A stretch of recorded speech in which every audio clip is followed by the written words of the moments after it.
Swami Advaitananda started his spiritual journey late, at the age of 47 when he first met Sri Ramakrishna. He was even older than Sri Ramakrishna by 8 years. But his sincerity and steadfast devotion placed him at par with Sri Ramakrishna's young monastic disciples and brought him spiritual fulfillment. His pre-monastic name was Gopal Chandra Ghosh. In the middle of January 1886, he purchased 12 pieces of cloths and 12 rosaries to distribute among the monks visiting Gangasagar for pilgrimage. When Sri Ramakrishna heard it, he said to him, referring to his 12 monastic disciples, "Where else will you find such all-renouncing souls? Each one of them is equal to 1,000 monks."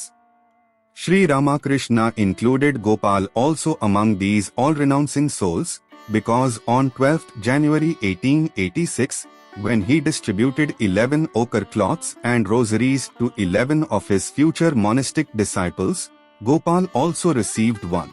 Sri Ramakrishna made Advaitananda ji a role model for elderly seekers of God. He will be ever remembered by the Ramakrishna order for his cheerful manners, methodical ways, self-reliance, untiring zeal in every work he undertook, and for his implicit devotion to the Master and his cause.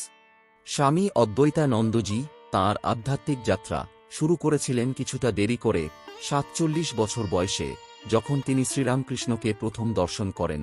সন্ন্যাসপূর্ব জীবনে তাঁর নাম ছিল গোপালচন্দ্র ঘোষ। তিনি শ্রীরামকৃষ্ণদেবের থেকেও 8 বছর বড় ছিলেন, কিন্তু তাঁর আন্তরিকতা ও অটল নিষ্ঠার গুণে তিনি শ্রীরামকৃষ্ণের তরুণ সন্ন্যাসী শিষ্যদের সম্পর্যায়ে পৌঁছেছিলেন এবং আধ্যাত্মিক জীবনে পরিপূর্ণতা লাভ করেছিলেন।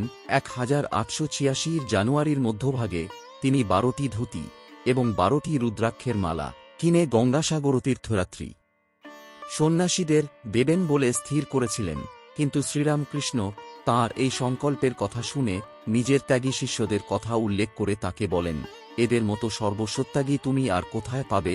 এদের প্রত্যেকে 1000 সন্ন্যাসীর সমান।" তাঁর এই সর্বত্যাগী শিষ্যদের মধ্যে শ্রীরামকৃষ্ণ গোপালকেও অন্তর্ভুক্ত করেছিলেন, কারণ 12 জানুয়ারি 1886 তারিখে শ্রীরামকৃষ্ণ যখন তাঁর ভবিষ্যৎ ত্যাগী সন্তানদের মধ্যে 11 জনকে নিজের হাতে গেরুয়া কাপড় ও রুদ্রাক্ষের মালা দিয়েছিলেন, তখন গোপালও তা লাভ করেছিলেন।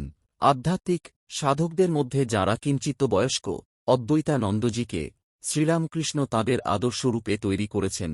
তাঁর সদাপ্রফুল্ল ভাব, সুশৃঙ্খল জীবন, স্বনির্ভরতা, প্রতিটি কাজে নিরলস উদ্যোগ এবং শ্রীরামকৃষ্ণ ও তাঁর কাজের প্রতি নিবিড় নিষ্ঠার জন্য রামকৃষ্ণ সংঘে তিনি চিরস্মরণীয় হয়ে থাকবেন।